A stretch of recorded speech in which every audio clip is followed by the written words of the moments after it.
رمضان المبارک اور قرآن کریم یہ آپس میں لازم ملزوم ہے۔ رمضان میں قرآن کا ذکر اور قرآن کریم کے اندر رمضان المبارک کا ذکر۔ رمضان المبارک کے اندر قرآن کریم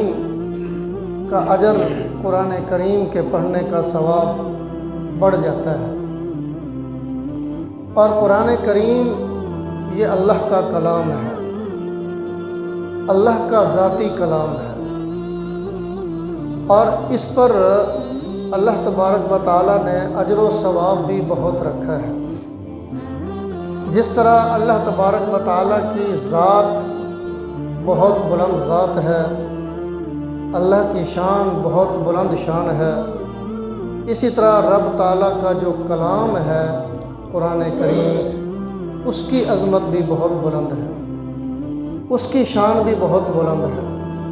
ایک حدیث میں ہے، نبی مہربان صلی اللہ علیہ وسلم نے فرمایا کہ جس طرح اللہ کی ذات بہت بلند ہے، اللہ کی شان بہت بلند ہے، اسی طرح رب تعالیٰ کے کلام کی عظمت اور اس کی شان بھی بہت بلند ہے۔ جس طرح اللہ کی عظمت مخلوق پر بہت بلند ہے، اسی طرح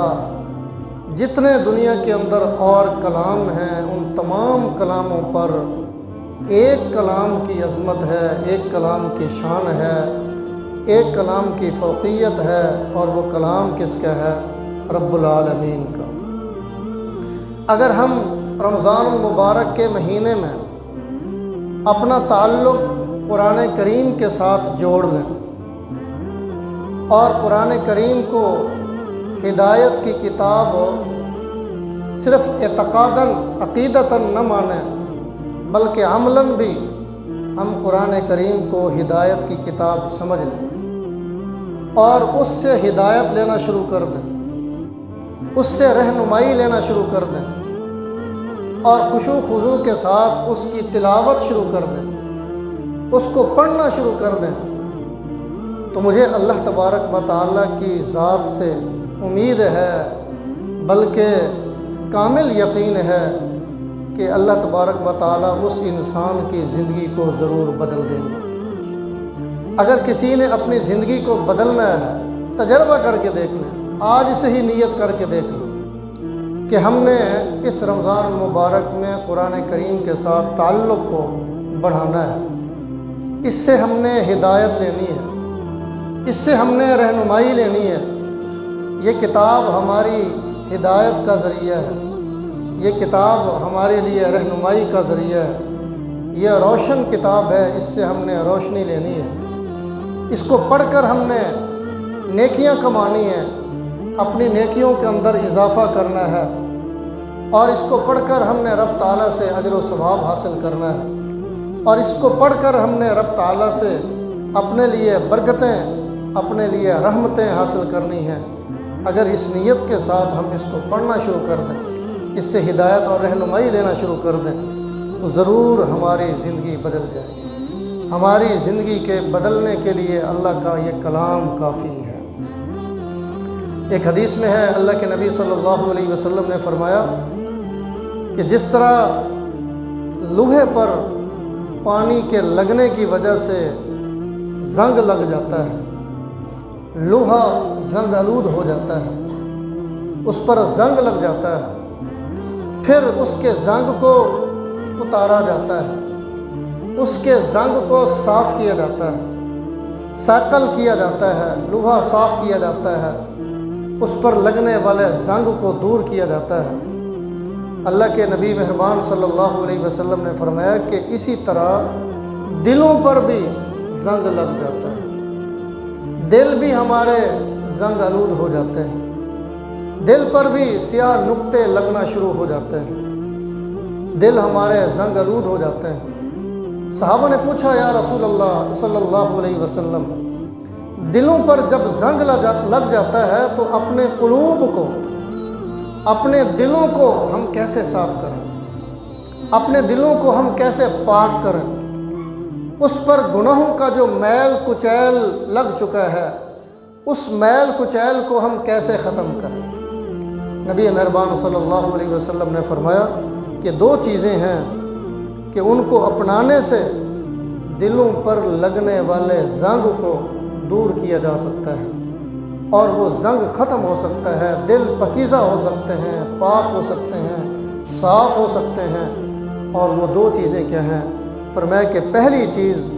قرآن کریم کی کثرت کے ساتھ تلاوت، قرآن کریم کو پڑھنا، اس کی تلاوت کرنا۔ فرمایا کہ جتنا زیادہ ہم قرآن کریم کی تلاوت کریں گے، جتنا زیادہ کثرت کے ساتھ قرآن کریم کو پڑھیں گے، سمجھ آ رہا ہو تب بھی، اور اگر سمجھ نہیں آ رہا تب بھی، یہ کتاب ایسی ہے، یہ کلام ایسا ہے کہ اس کو پڑھنے پر بھی ہمیں ثواب ملتا ہے، اجر ملتا ہے،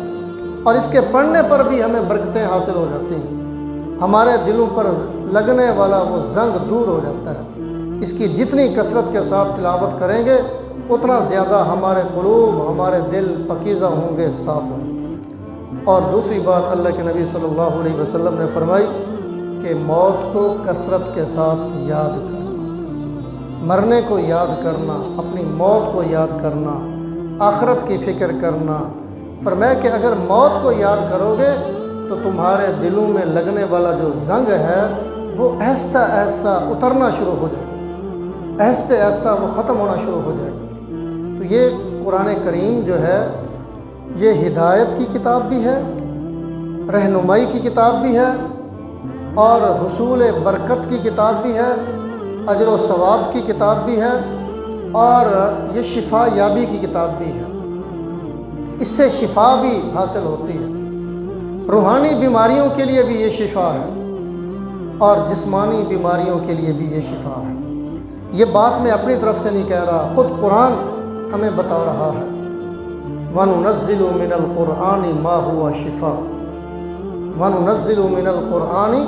مَا هُوَ شِفَاءٌ، کہ قرآن کریم کے اندر اللہ تبارک و تعالیٰ نے شفا رکھی ہے، جو پڑھے گا اس کی روحانی بیماریاں بھی ختم ہو جائیں گی،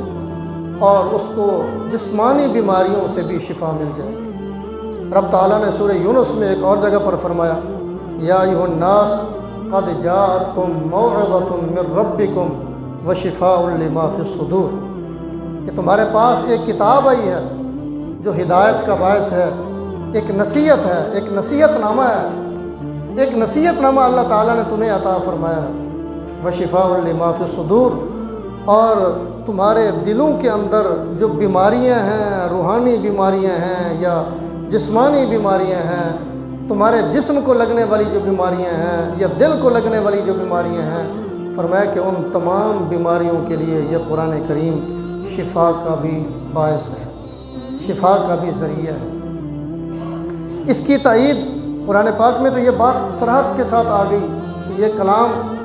روحانی اور جسمانی بیماریوں کے لیے شفا کا باعث ہے، اور بہت سارے لوگوں کو شفا ملتی بھی ہے۔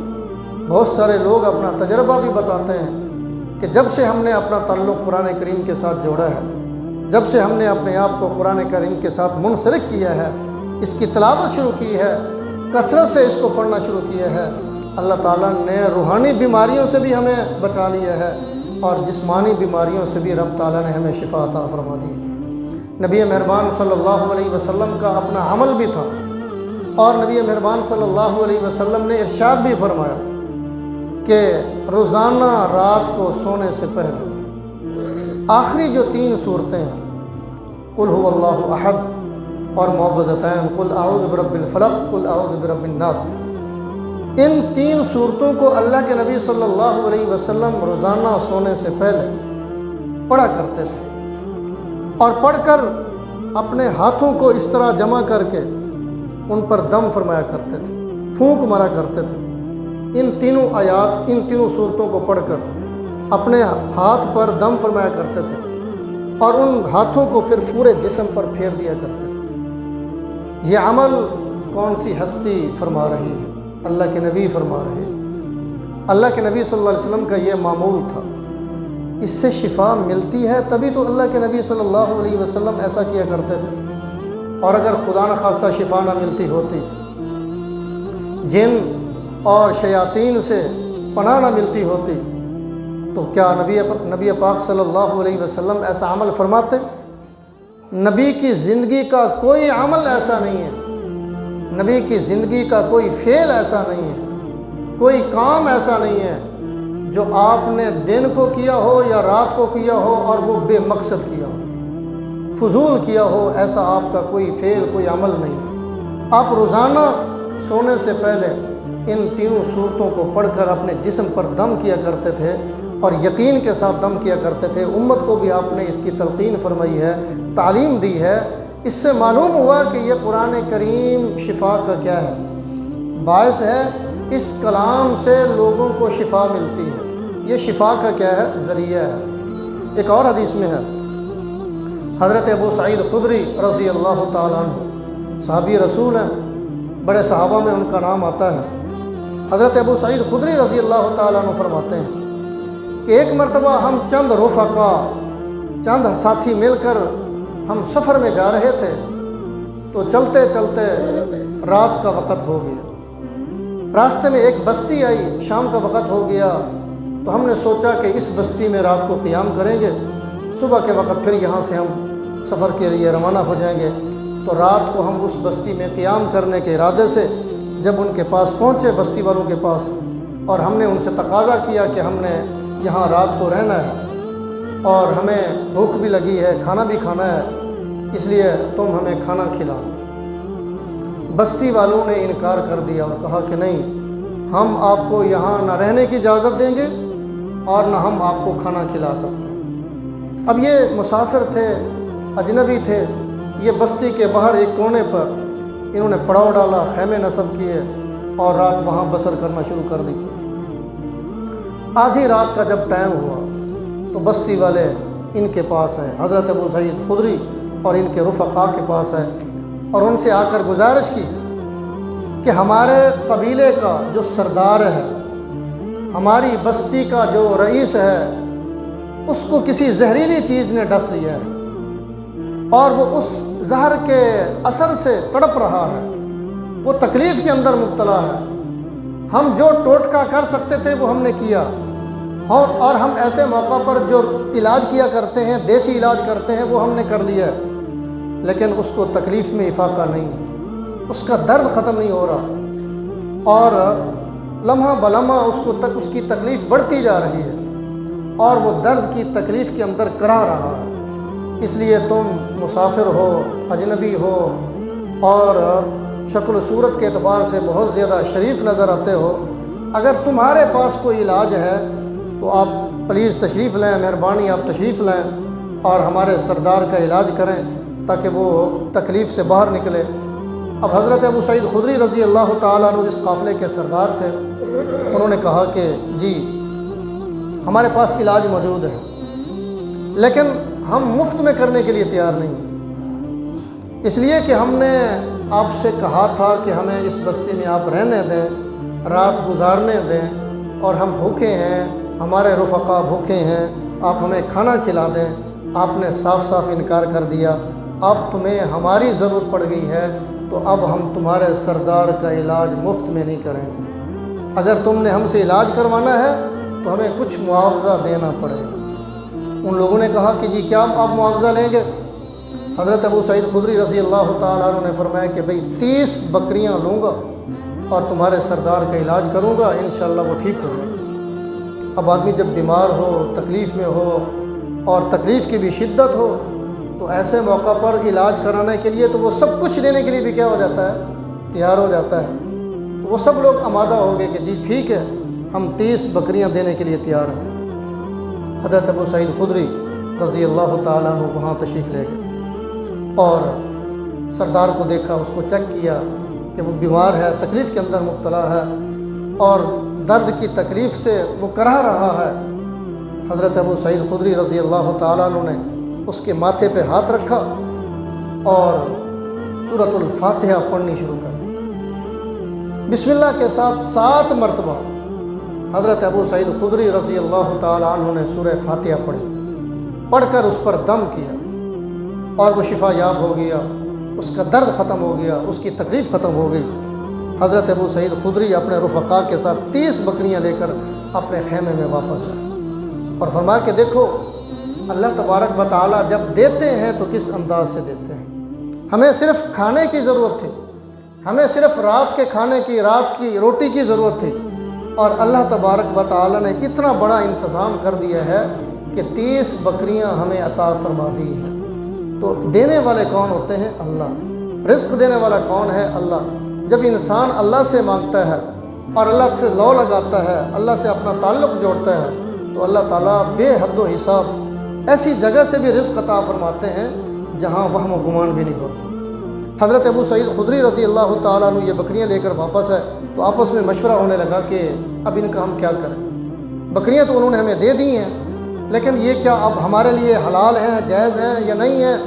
آپس میں گفتگو ہونے لگی تو سب نے کہا کہ جب تک اللہ کے نبی صلی اللہ علیہ وسلم سے ہم پوچھ نہیں لیتے اس وقت تک ہم ان بکریوں کے بارے میں کچھ بھی رائے نہیں رکھتے اور ان بکریوں کے بارے میں کچھ فیصلہ نہیں کرتے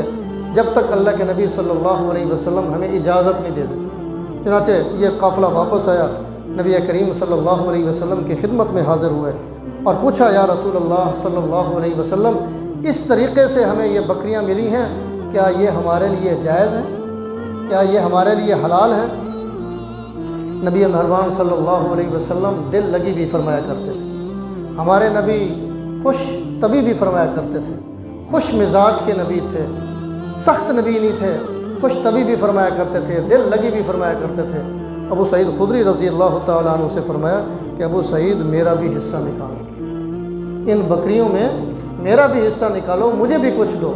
اور فرمایا کہ یہ بکریاں بالکل تمہارے لیے جائز ہیں، انہوں نے اپنی خوشی کے ساتھ تمہیں دی ہیں، اپنی رضا کے ساتھ تمہیں دی ہیں، تمہارے لیے یہ لینا جائز ہے، لہٰذا تم اس کو استعمال کر سکتے ہو، جس جگہ پر جس مصرف میں خرچ کرنا چاہتے ہو تمہارے لیے جائز ہے۔ اور دل لگی کے طور پر فرمایا کہ مجھے بھی اس کا کچھ حصہ دے دو۔ یہ صرف خوش طبی تھی، دل لگی تھی۔ تو ایسے موقع پر اس سے ایک بات تو یہ ثابت ہوئی، اور پھر نبی مہربان صلی اللہ علیہ وسلم نے حضرت ابو سعید خدری سے پوچھا بھی کہ تمہیں کیسے پتہ چلا کہ سورۃ الفاتحہ جو ہے اس کے پڑھنے سے مریض بیمار اس کو شفا مل جاتی ہے، شفا یاب ہو جاتا ہے؟ تو حضرت ابو سعید خدری نے فرمایا کہ آقا یا رسول اللہ صلی اللہ علیہ وسلم، ایک موقع پر آپ نے خود ہی فرمایا تھا کہ سورۃ الفاتحہ کا ایک نام فاتحہ بھی ہے اور ایک نام اس کا سورہ شفا بھی ہے، اور آپ نے خود ہی بتایا تھا کہ اس کے پڑھنے سے شفا ملتی ہے۔ تو مجھے یقین تھا، اس لیے میں نے یہ سورت پڑھی اور ان قبیلے کا جو سردار تھا وہ ٹھیک ہو گیا۔ تو عرض کرنے کا مقصد یہ ہے کہ قرآن کریم ہمارے لیے شفا کا بھی باعث ہے، قرآن سے بھی ثابت ہے، اور بخاری شریف کی یہ حدیث حضرت ابو سعید خدری کا جو واقعہ میں نے بیان کیا ہے یہ بخاری شریف کا واقعہ ہے۔ تو قرآن کریم شفا کا بھی باعث ہے، اور اس کے علاوہ اس کے پڑھنے پر بھی اللہ تعالیٰ نے بڑا اجر رکھا ہے، بڑا ثواب رکھا ہے۔